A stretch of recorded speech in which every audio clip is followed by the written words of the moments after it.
사도행전 1장 3절입니다. 우리 한 목소리로 우리 주님의 말씀이니까 하나님의 말씀이니까 큰 목소리 함께 봉독하도록 하겠습니다. 그가 고난 받으신 후에 또한 그들에게 확실한 많은 증거로 친히 살아계심을 나타내사 40일 동안 그들에게 보이시며 하나님 나라의 일을 말씀하시니라. 아멘. 자, 오늘 제목은 부활의 공동체 하나님 나라입니다. 이제 정말 2024년 가을 특별 새벽 기도회를 이렇게 소자교회, 산지교회, 새생명교회, 그다음에 한성공동체가 연합해서 예배를 드릴 수 있도록 인도하신 하나님 아버지께 정말 감사와 영광을 올려드립니다. 자, 이번 연합 예배의 주제는 부활의 공동체 교회입니다. 부활의 공동체 교회. 이 주제를 가지고 이제 네 교회에서 이제 5 목사님들이 돌아가면서 설교 본문과 이제 제목을 달리하면서 이제 월요일 오늘부터 토요일까지 이제 6일간 진행될 것이에요. 그리고 유튜브 채널은 이제 산지교회 유튜브 채널로 이제 생방송을 하기로 하였습니다. 그러니까 다른 이제 새생명교회나 소자교회 분들 그리고 한성공동체 분들도 이제 산지교회 유튜브로 이렇게 들어오시면 됩니다. 그렇게 해야 저희가 구독수가 늘어요. 그냥 들어오시면 안 됩니다. 구독, 좋아요, 알림 아시죠? 그렇게 해서 이제 들어오시면 됩니다. 그리고 이제 목사님은 5 목사님이신데 6일이에요. 한 목사님이 비죠. 저만 2번 하게 됐어요. 이거는 오해 마시기 바랍니다. 저는 설교에 욕심이 있는 사람이 아니에요. 이거는 아까 말씀드렸죠. 김성년 목사님이 이거를 꾸미셨는데 처음에 이 도모를 하셨는데 김성년 목사님이 제일 나이가 많으세요. 그래서 완전히 나이에 밀려서 제가 2번을 하게 된 것입니다. 그래서 저는 월요일하고 토요일하고 이제 그 뭐라 그러죠? 이제 카톡으로 다 보내드렸는데 혹시 새생명교회도 받으셨어요? 죄송합니다. 제가 새생명교회는 이름을 못 넣었는데 이제 오늘 가서 넣기로 하겠습니다. 그래서 목사님들 5분 그 설교 제목하고 본문을 이렇게 쭉 올려드렸습니다. 카톡에. 우선 이렇게 종이로 잘 안 하더라고요. 그죠? 종이로 하면 종이만 아깝고 이렇게 그만 그 뭐라죠? 광고지가 아니라 포스터 같은 거 그런 거 이제 다 카톡으로 올려드렸으니까 확인하시고 우리 목사님 금요일날 나오시는구나. 우리 목사님 화요일날 나오시는구나. 수요일날 나오시는구나 하면 그때는 이제 그 교회 목사 성도님들은 다 나오셔야 되는 거예요. 그 양들은 배신이야, 그죠? 우리 새생명교회 목사님 손호영 목사님 제가 평상시 참으로 무서워하시는 목사님이에요. 일단 전 저보다 등치가 크면 무서워요. 그래서 저보다 소문도 커. 이렇게 악수하면 글러브예요, 글러브. 그래서 이제 손호영 목사님 무서워도 이제 새생명교회 성도님들 다 모시고 이제 오시면 좋겠습니다. 이렇게 우리가 교회가 연합해서 함께 예배를 드리는 건 특별한 의미가 있어요. 정말 하나님께서 기뻐하시는 일입니다. 왜냐하면 교회를 주님의 몸된 교회라고 하잖아요. 주님의 몸이에요. 우리는 주님의 몸이라는 건 뭐 산지교회 몸 뚝 따로 있고 소자교회 몸 딱 따로 있고 뭐 새생명교회 따로 있고 이게 아니라 주님의 몸은 전 열방의 교회, 전 우주적인 교회가 하나의 몸이에요. 하나의 몸. 그렇기 때문에 그 하나의 몸인데 이거 인간들이 대대하니까 그냥 서로 아웅다웅 서로 그냥 뭐 정말 시장 싸움 하듯이 이 교회는 시장 파이 나눠 먹기가 아니거든요. 또 언제부턴가 교회가 그냥 서로 그냥 파이 나눠 먹기 그냥 그런 식이 돼가지고 서로 아웅다웅하게 됐는데 아웅다웅 겉으로는 안 하지만 이 목사님들 속으로는 아웅다웅 한다고요. 시기 질투해가면서. 그게 참 옳지 않은 거거든요.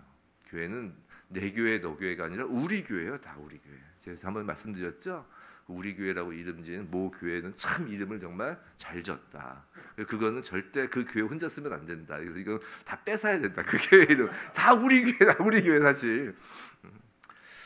참 그 이름을 좀 선점하지 못한 게 너무나 안타깝습니다. 하여튼 다 우리 교회입니다. 꼭 분당에 있는 그 교회만 우리 교회가 아니라 다 우리 교회예요. 그런데 그렇게 우리 교회로 정말 이렇게 내 주님의 몸된 지체예요. 그러니까 우리 또. 그러니까 그 함께 모여서 예배를 드린다는 건 정말 주님의 마음에 합한 예배가 될 것입니다. 바로 주님의 마음이 합한 곳, 주님이 기뻐하시는 곳, 주님이 함께 하시는 곳, 그래서 주님이 통치하시는 곳, 그것이 바로 하나님 나라입니다. 자, 오늘 첫날 본문은 사도행전 1장 3절이고요. 제목은 하나님 나라의 일이에요. 예수님은 부활하시고 나서 40일 동안 잘 아시는 바와 같이 동해 번쩍 새 번쩍 이렇게 나타나셨죠. 이 뭐 사복음서의 그 예수님의 행적과는 달리 사복음서 공생의 행적은 쭉 가시는 길에도 나오잖아. 예루살렘 갔다가 뭐 갈릴리 호수 갔다가 이렇게 쭉 행적이 나오는데 이 부활하시고 나서는 좀 다르죠. 동해 번쩍 서해 번쩍 홍길동 이렇게 나타나세요. 자, 그러면서 이제 당신이 부활하셨음을 이제 사람들에게 보여주십니다. 일단 예수님 당신이 부활하셨다는 것을 보여주시는데 오늘 본문을 보면 이 부활의 증거로서의 그 나타남, 예수님의 나타남이 예수가 부활하신 목적은 아니었다는 것이에요. 오늘 본문 다시 보시면 이 본문 다 유명한 본문이니까 다 아실 거예요. 그들에게 확실한 많은 증거로 친히 살아계심을 나타내사. 자, 나타내는 근데 목적이 뭐라고요? 나타내사 40일 동안 그들에게 보이시며 그 보이시는 목적은 하나님 나라의 일을 말씀하시니라 라고 한단 말이에요. 지금 무슨 말이냐면 예수님이 부활하셔서 나타나신 그 목적은 그냥 나타나신 그 자체가 목적이 아니라 하나님 나라의 일이 무엇인지를 알려주시기 위해서 나타나셨다는 거예요. 그죠? 여기서 중요한 건 하나님 나라가 아니라는 것이에요. 방금 본 1장 3절 말씀을 보면 하나님 나라가 무엇인지를 알려주시려고 오신 게 아니라 하나님 나라의 일을 말씀하시려고 부활하셨다고 지금 한다는 거예요. 즉 부활하신 목적이 그거라는 것이에요. 솔직히 예수님께서 부활하셨다가 그냥 공중에서 쭉 휘휘 한 하루 정도 이렇게 뭐 돌고선 나 이제 부활했다 알지? 나 간다 휙 가셔도 누가 뭘 할 사람 없잖아요. 근데 굳이 부활하셔서 땅에 발을 딛고 40일 동안이나 이렇게 제자들 막 엠마오로 가는 제자 만나랴 다락방에 있는 제자들 만나랴 하루에도 여기저기 왔다 갔다 하셔야 되는 이유는 하나님 나라의 일을 말씀하시려고 그랬다는 것이에요. 자, 하나님 나라에 관한 것과 하나님 나라의 일에 관한 것은 전혀 다른 차원의 이야기예요. 예수님은 십자가에서 돌아가시기 전에 이미 하나님 나라에 관한 말씀은 많이 하셨어요. 뭐 천국 비유들이 다 그런 거잖아요. 만약 오늘 본문에서 예수께서 부활하셔서 하나님 이 나라에 관하여 말씀하셨다라고 한다면 뭐 그렇게 생각할 수 있죠. 아, 공생의 기간 동안 하신 말씀이 워낙 중요해서 또 반복해서 가르치시는 것이구나 라고 생각할 수도 있지만 본문에서는 하나님 나라가 아니라 하나님 나라의 일이라고 하니까 아, 뭔가 다른 건가? 라는 생각을 할 수가 있어요. 일단 그죠? 자, 근데 한번 생각해 보세요. 예수께서 부활하셔서 이 땅에 계시는 기간이 얼마였다고 그러죠? 40일밖에 안 돼요. 기껏 해봐야 새벽 예배 한 4주 5주 하면 끝이에요. 큰 기간이 아니라고요. 긴 기간이. 자, 사복음서에서 예수님 부활 이후의 행적을 보면 이 40일 동안 제자들을 어떤 동굴 같은 데 딱 가둬놓고 저희 막내딸이 옛날 재수할 때 보니까 기숙학원 같은 데 딱 갖다 놓고 수능 마지막 40일 해가지고 합숙시켜서 막 아침 10시부터 밤 12시까지 막 공부시켰다는 얘기가 없어요.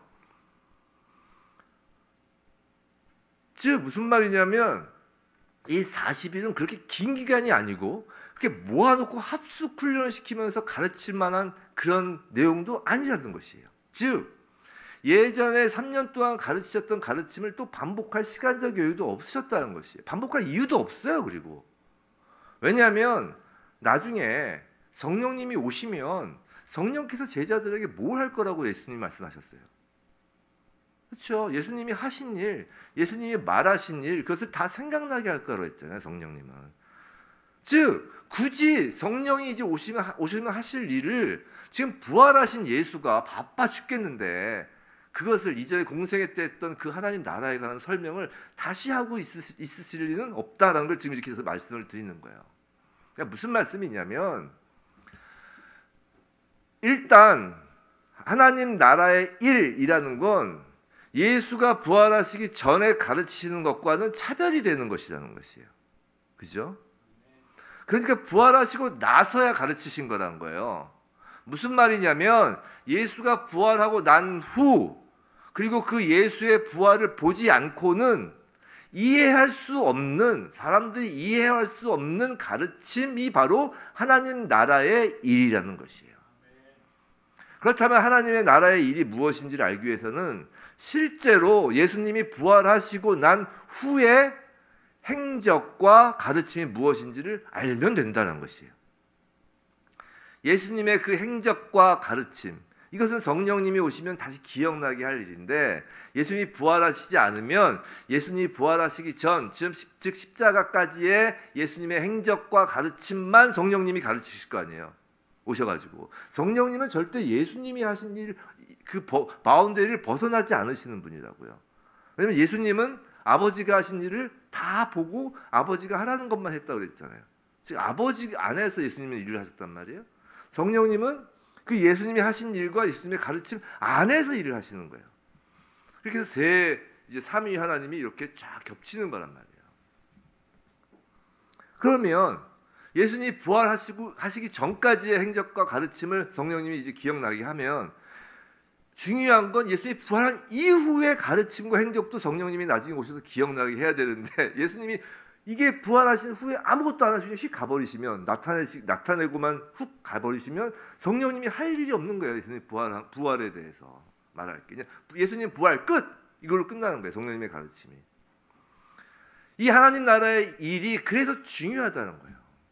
왜 중요한지 한번 봅시다. 근데 이제 일단 그럼 과연 예수님이 부활하시고 하신 행적과 가르침이 뭔지를 간단하게 말씀을 드리겠어요. 자, 행적, 가르침 두 가지예요. 행적은 크게 세 가지입니다. 첫째, 행적이니까 이제 움직이심인 것이죠. 그걸 생각해 보세요. 뭐 우리 사복음서 다 아시니까 이 새벽 예배 정도 나오실 분은 성경책에 들썩들썩 안 할 거예요. 자, 행적 첫 번째, 나타나심이죠. 부활해서 부활하신 것을 여인들에게 나타내십니다. 이게 첫 번째 행적이죠. 자, 둘째, 나타나셔서 이제 어디론가 가십니다. 처음에 이제 나타나심, 그 다음에 가심이에요.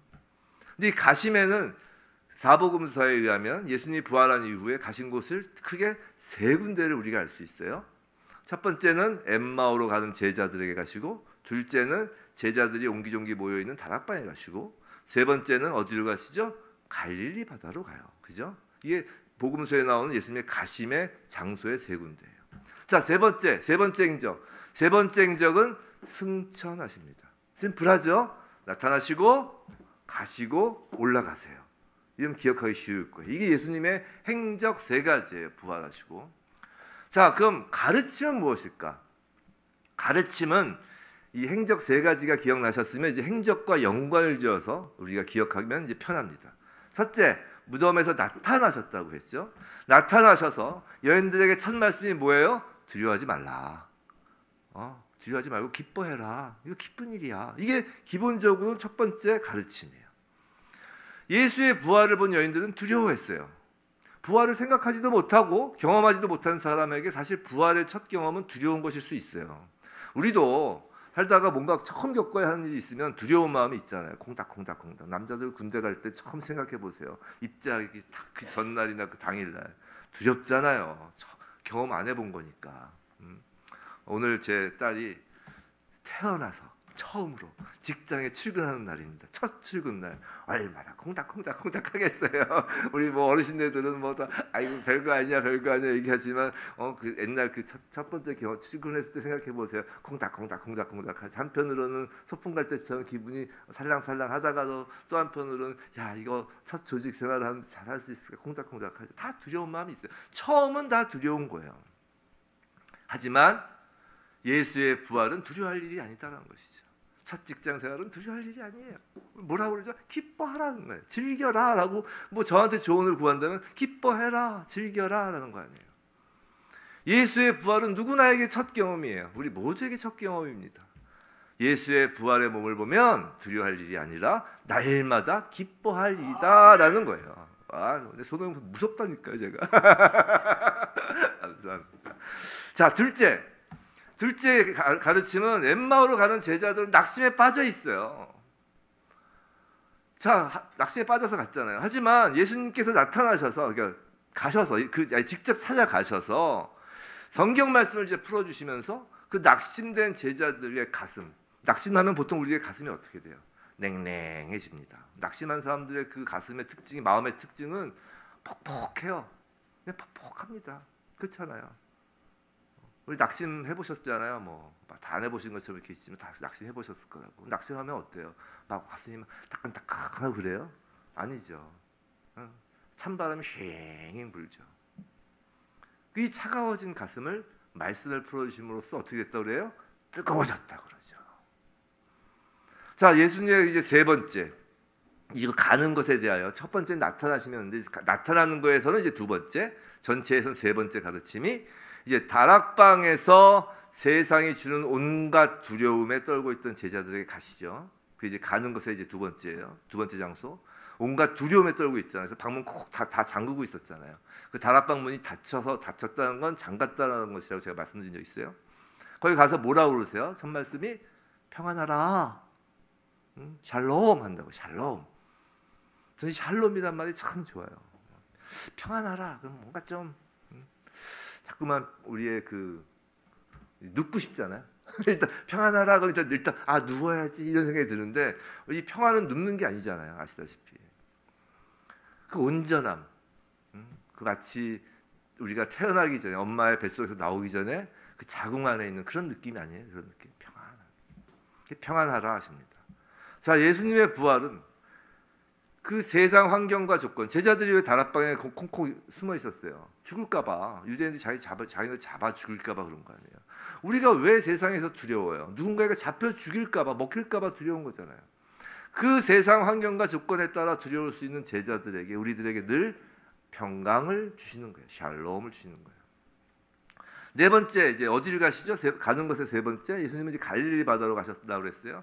예수님께서 갈릴리 바다로 가셔가지고 이제 제자들을 이제 먼저 보내시죠. 제자들을 나 그걸로 갈 거니까 가 있어. 같이 보낸다고요. 그러고 나서 이제 당신도 그곳으로 가십니다. 근데 제자들에게 왜 먼저 걸로 가 있으라고 했어요? 우리 요한복음 강의 최근에 했으니까 아시죠? 갈릴리는 바로 당시 이방인의 땅이며 이방인의 땅이라고 여겨졌던 땅이고 세상에서 천대받는 곳이고 바로 그런 곳이 낮은 곳이에요. 낮은 곳. 그 낮은 곳에 제자들을 먼저 보내시고 뒤따라 가시면서 그 제자들에게 물고기도 잡게 해주시고 그리고 예수님이 먼저 잡으셨던 건지 모르겠지만 제자들이 잡은 물고기로 그 음식 만드신 게 아니라고 그랬죠. 그럼 별도고 예수님이 다 음식을 준비하셔서 물고기와 떡도 먹이십니다. 그리고 예수님의 사랑을 듬뿍 받죠. 어제 우리가 본 요한복음 강의 마지막 날 본 게 베드로가 예수님의 사랑을 정말 샤워하듯이 그냥 확 듬뿍 받는 장면을 어저께 우리가 봤잖아요. 베드로의 그 3번 고백 장면은 베드로가 고백한 게 아니라 예수님의 3번 내가 너를 사랑한다라는 음성이었다는 걸 어저께 말씀드렸죠. 그 갈릴리에서 그 가르침을 주시는 거예요. 부활하신 예수님은 낮은 곳에서 높은 곳이 아니라 구중궁궐이 아니라 갈릴리 그 천한 그 척박한 그 낮은 자리에서 먹이시고 사랑을 베푸신다라는 것이죠. 자, 이제 마지막 가르침. 5번째예요. 자, 예수님이 어떻게 했다고요? 이제 예수님의 행적에 의하면 이제 승천하셨다는 거예요. 근데 승천하시기 전에 제자들로 하여금 이제 땅 끝까지 복음을 전하라는 대의 임령을 주시죠. 그리고 승천하시며 무엇을 약속하시죠? 다시 오실 것을 약속하십니다. 자, 이제 예수님이 부활하신 이후에 행적과 가르침은 이제 우리 다 외울 수 있겠죠? 그죠? 나타나시고 가시고 승천하시고 여기에 이제 가시고만 3개. 그러면 이제 5개가 더더더더덕 나올 수 있는 거예요. 자, 사랑하는 성도 여러분, 성경은 교회를 예수 그리스도의 몸이라고 합니다. 우리는 교회가 예수 그리스도의 몸이다라는 말을 들으면 참 이상하게 늘 십자가에서 죽으신 그 몸만 생각하는 경향이 있어요. 그렇지 않아요? 십자가를 져야지. 십자가에 내 몸을 박아야지. 뭐 그것만 생각해요. 하지만 그리스도의 몸은 2개가 있어요. 십자가에서 죽으신 몸도 있지만 부활하신 몸도 있다는 것을 잊어서는 안 됩니다. 이게 중요하다는 거예요.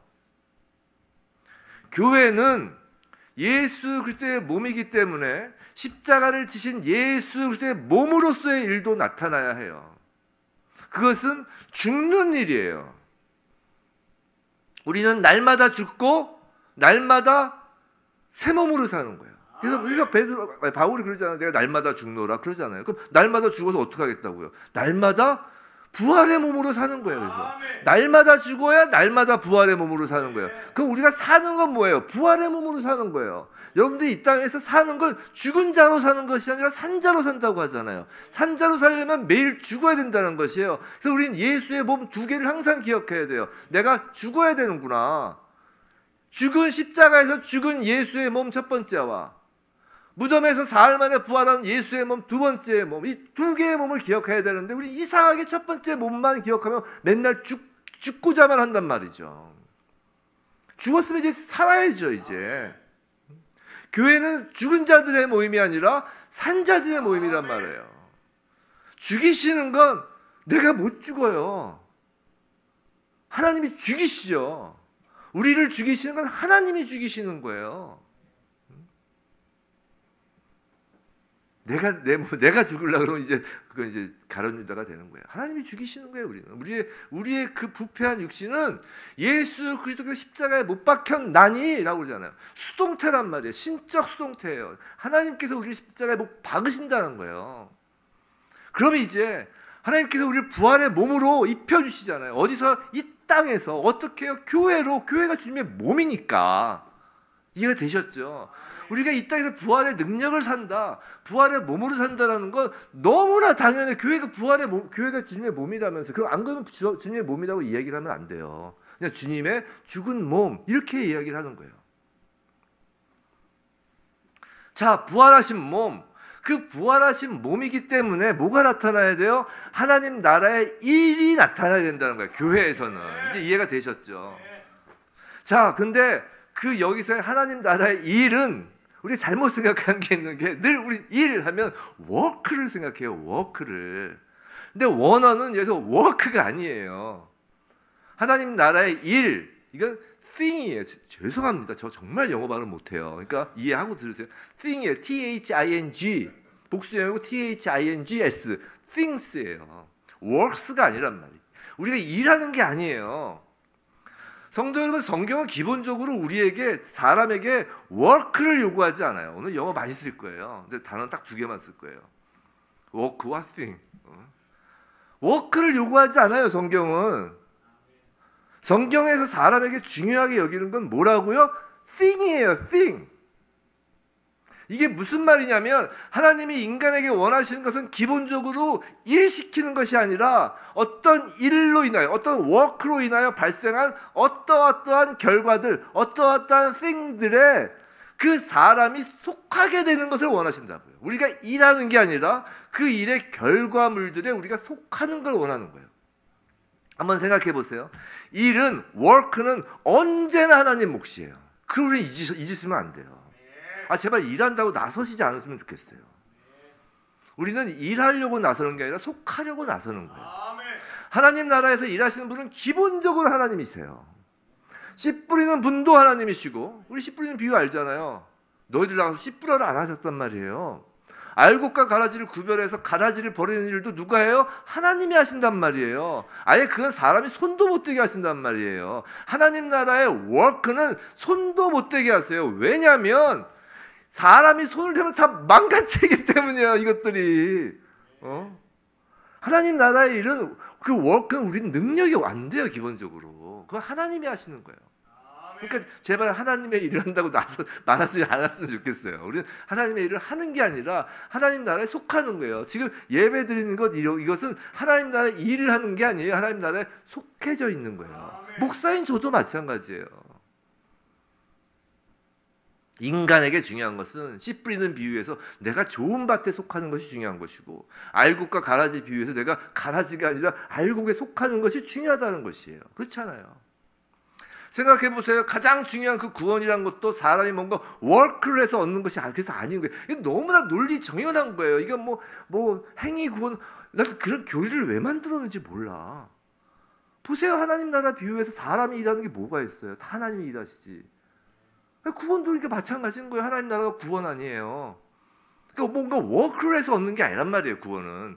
워크는 예수님이 다 하시고, 사람은 그저 그 예수님이 일하신 결과인 하나님 나라의 things에 포함될 것인지 아닐지를 선택만 할 뿐이에요. 우리 한혜원 목사님 이번 주일날 그 선택에 대해서 강조하시는데 저희 동의합니다. 물론 구원은 예정돼 있고 하나님께서 주권적으로 하시지만 인간에게 선택을 하라 하신다고요. 즉 부활의 예수 그리스도의 몸으로서의 교회 공동체도 우리 교회 공동체도 기본적으로 하나님 나라의 워크를 하는 공동체가 아니라 하나님 나라의 things를 누리는 공동체라고요. 그럼 하나님 나라의 그 things들에 속하고 그 things들을 누린다는 것은 어떤 의미일까? 이 성경에서 누린다라는 그 단어의 뜻은 연합된다라는 의미예요. 누린다라고 하니까 제가 아까 말씀드렸잖아요. 평안, 이 한국말이 별로 마음에 안 드는 게 누워서 자는 것 같다고. 이 누린다 그러면 우리는 항상 일단 누우려고 그래요. 일단 이제 그 생각부터 하는 것이죠. 누린다. 감나무 밑에서 누린다. 떨어지기를. 이게 아니라는 것이죠. 연합이에요. 그럼 연합된다는 것은 뭐예요? 우리는 이 연합이라는 단어에서 오해를 해요. 연합이라고 이렇게 다 이렇게 톱니바퀴 맞추듯이 맞추는 거라고 생각을 하잖아요. 그렇게 톱니바퀴처럼 맞추면 이쪽도 노력해야 되지만 이쪽도 노력해서 서로 이렇게 맞춰가는 것을 연합이다라고 생각하잖아요. 근데 그런 게 아니라는 것이에요. 하나님 나라와의 연합은 이렇게 우리가 뭔가 노력해서 하나님 편에 이렇게 뭔가 맞춰져서 이렇게 맞춰가는 게 아니라고요. 우리는 절대 하나님한테 맞출 수 없는 존재예요. 아시잖아요. 해봐서 아시잖아요. 안 되잖아요. 인간인 우리가 뭔가를 맞추려고 노력하는 소위 워크를 해야 하는 것이 아니라 그 워크가 돼버리잖아요. 하나님 나라의 things를 선택하는 것을 연합하는 거라고 하는 거예요. 자, 이걸 어떻게 표현해야 될까? 이 말로만 하면 재미없잖아요. 그래서 자신 아유 말장난하네라고 할 수 있지만 이거 성경에 나온 얘기예요. 성경에서 전 정확한 예시가 떠올랐어요. 어저께 설교 준비하면서 바로 노아의 방주예요. 노아의 방주의 그 예수님과의 연합, 하나님 나라의 연합이 무엇인지 정확하게 보여주는 거예요. 자, 하나님은 노아에게 방주를 만들라고 하셨습니다. 그죠?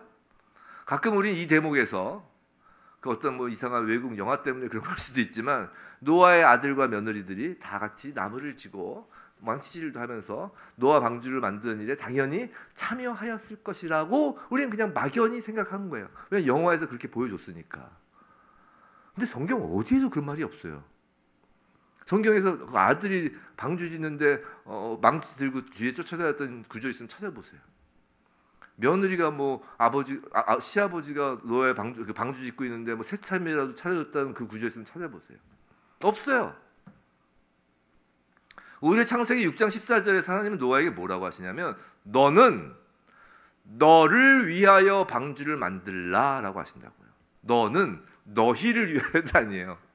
너는 너를 위해서 방주를 만들려고 한다고요. 분명히 나중에는 아들과 며느리들도 다 태우라고 하고 뭐 이것저것 동식물도 다 태우라고 하는데 기본적으로 방주는 노아 혼자 만드는 것이고 누구를 위한 거예요?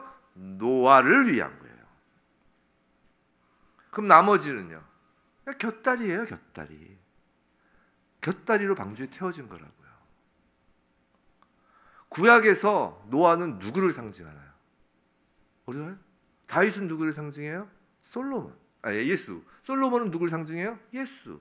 그렇죠? 노아는 누구를 상징해요? 예수. 모세는 누구를 상징해요? 예수. 구약에서 우리가 좀 잘났다 싶은 사람들은 다 누구를 상징해요? 예수. 노아는 예수를 상징해요. 예수 그리스도를 예표하는 거예요. 그럼 노아의 방주는 뭐예요? 예수 그리스도의 부활하신 몸을 예표하는 거예요. 우리는 예수 그리스도가 다 지어놓으신, 다 해놓으신 방주에 그냥 그 아들과 며느리처럼 쑥 들어가는 거예요. 쑥 하나님이 야 너 얘들 좀 태워.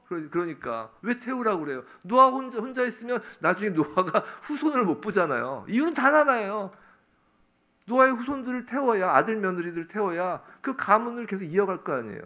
생명을 이어갈 거예요. 노아 혼자 태우면 부인도 없고 사람 혼자면 그 완전 끝이잖아요. 인류가 끝이잖아요. 하나님은 생명을 끊으시는 분이 아니잖아요. 마찬가지예요. 우리가 왜 예수의 부활하신 몸으로 쑥 들어가게 하나님이 하시냐면 예수의 부활하신 몸이 계속 이어지라고 우리를 태우시는 거예요. 우리가 잘나서가 아니라 다 하나님 계획이 되게 철두철미하신 분이에요. 다 계획이 있으신 분이에요. 우리 뭐 영화에 있죠. 넌 다 계획이 있구나. 뭐 그런 얘기하는데 하나님 다 계획이 있으신 거예요. 자, 우리는 그냥 몸만 쑥 들어갑니다. 얄밉죠. 그렇잖아요. 또 면목 없죠. 자, 얄미운 건 이제 세상이 우리를 볼 땐 얄미운 거예요. 쟤네들 왜 들어가 저기? 근데 우리는 또 우리 스스로에게 면목이 없어야 되는 거예요. 우리의 구원은 그런 면목 없는 구원입니다. 세상 사람들이 볼 땐 얄미운 구원이에요. 그러니까 세상이 탄압하는 거예요. 핍박하고. 얄미워 죽겠잖아요. 이렇게 예수가 다 해놓은 것을 전문용어로 어떻게 한다고 우리는 숟가락을 얹어 놓는다. 이 전문용어를 쓰는 거예요. 우리 성도들은 다 숟가락을 얹어 놓는 거예요. 이제 다 된 밥에. 뭐 밥 지는 게 아니라. 근데 중요한 건 숟가락을 올려놓을지 아닐지는 우리의 몫이라는 거예요. 여러분들은 다 태어날 때마다 뭐 하나씩 갖고 태어나요? 숟가락 하나씩은 갖고 태어나요. 그래서 우리 그런 얘기 있잖아요. 애 날 때, 애 너무 많이 나면, 뭐, 어떻게 키우지, 부모님들이 뭐라고 그래요? 애들은 다 자기 먹을 숟가락은 갖고 태어난다. 이러잖아요. 우리는 다 숟가락 하나씩 갖고 태어난 거예요. 중요한 건 그 숟가락을 누구 상에 얹을 것인가가 중요한 거예요. 내 부모님 밥상에 숟가락을 얹으면 그 집안의 자식이 되는 것이고, 너네 집 옆에 집 밥상에 숟가락을 얹으면 소위 말해서 너네 집 밥상에서 눈치 보면서 밥 먹는 신세가 되는 거예요. 언제 내쫓길지 모르고. 중요한 건 우리의 숟가락을 어디에 얹느냐가 중요하다는 것입니다. 즉 방주에 탈 것인지 말 것인지는 우리 몫이라는 거예요. 그것까지 하나님이 등 떠밀어서 이 목자 타라고 집어넣지 않는다는 거예요. 왜냐하면 우리를 존중하시기 때문에. 아니 그럴 거면 로봇을 만드시죠. 왜 사람으로 만들어요? 난 뭐 자유의지 그런 어려운 단어는 모르고 그럼 로봇으로 만들지. 그렇잖아요. 그리고 솔직히 자녀 키워봐서 알잖아요. 아무리 목 땡기고 가봐요 안 가요. 그렇게 하면 오히려 목 가자 하면 안 가지. 그렇잖아요. 우리 자녀들 항상 그러잖아요. 뭐 하자 그러면 떠가고. 그러니까 청개구리 속담이 그냥 나온 게 아니잖아요. 우리는 다 청개구리였어요. 사랑하는 성도 여러분, 부활의 공동체 교회는 부활하신 예수가 하신 그 워크의 결과인 things를 선택하는 공동체예요. 첫째, 부활하신 예수가 나타나신 증거를 선택해야 돼요. 그 나타나신 증거를 선택해서 언제나 기쁨이 가득한 공동체가 부활의 공동체 교회임을 믿으시기 바랍니다. 기쁨을 선택하는 거예요. 결국은 나타나심을 선택하면.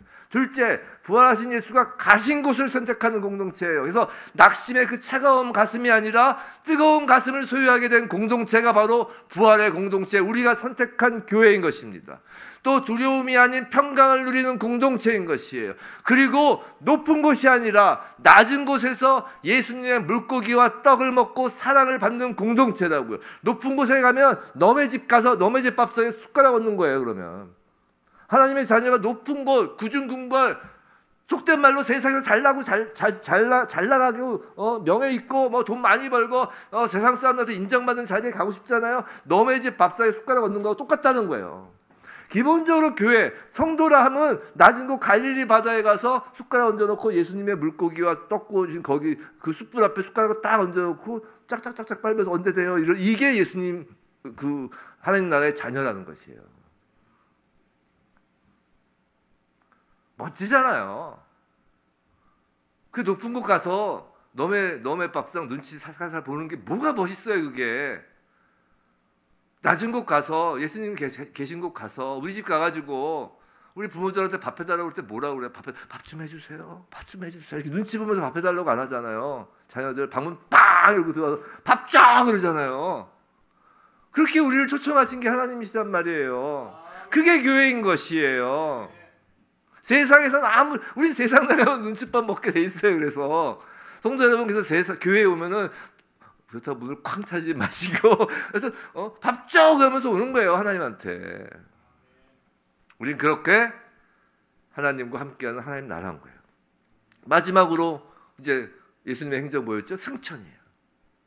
그 승천과 재림을 선택하고 예수 재림을 소망하는 공동체가 부활의 공동체입니다. 사랑하는 성도 여러분, 예수께서 부활하심으로 예수의 이 땅에서의 워크는 이제 재림을 빼고 다 이루어졌어요. 이제 저와 여러분에게는 선택만 남았어요. 노아의 방주에 탈 것인지 아닌지 말이에요. 만일 우리가 예수 부활에 올라탄 부활의 공동체라면 우리에게서 예수의 부활하신 몸의 형상이 나타날 것입니다. 근데 정말 우리에게서 예수 부활의 몸의 모습이 보이냔 말이에요. 여러분들의 삶에서 예수 부활의 몸이 보여야 되는데 보이냔 말이에요. 여전히 기쁨이 없어요.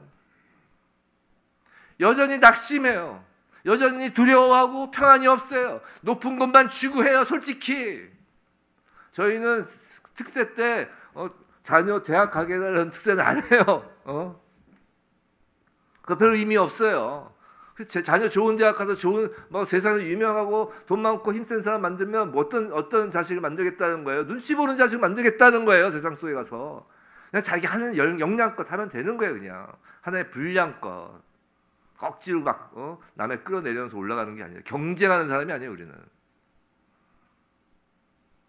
예수 재림 소망을 갖고 있냐는 말이에요. 세상 헛된 희망만 쫓고 예수 재림 소망이 정말 있냐는 거예요. 예수님 지금 오시는 게 정말 좋아요? 정말 십자가 대속을 믿는 것만으로 그 십자가에 죽으신 예수 그리스도의 그 죽은 몸만 붙잡고 이제 모든 것이 다 해결됐어 라고 여기며 부활의 몸이 아닌 세상에서 죽은 자의 모습을 여전히 가지는 것 아니냔 말이에요. 사랑하는 성도 여러분, 부디 오늘부터 시작된 이 6일 동안의 새벽 기도회를 통해서 소자교회, 산지교회, 새생명교회 그리고 한섬 공동체가 이 부활하신 예수의 워크로 이루신 우리 주님이 하신 일이에요. 주님이 하신 일을 그냥 눈여겨 안 보고 휙 지나가면 그건 주님의 사람이 아닌 거예요. 우리 주님이 하신 일이에요. 주님이 하신 결과물들이에요. 그 things들이에요. 그 하나님 나라의 일들이라고요. 그 모습을 우리가 갖추어가는 건 너무나 기쁘고 너무나 황홀하고 그 무엇과 세상의 그 무엇과 비교할 수 없는 우리의 숟가락을 얹는 자리예요. 금수저 소용없어요. 은수저 소용없어요. 중요한 건 내 수저가 어디에 놓여 있느냐가 중요한 것입니다. 부디 우리 산지교회, 소자교회, 새생명교회, 한성공동체 그리고 이 연합한 우리 교회 공동체가 하나님 나라의 그 things의 모습을 더욱 갖춰가게 그곳에 속하여지게 주님의 이름으로 축원합니다.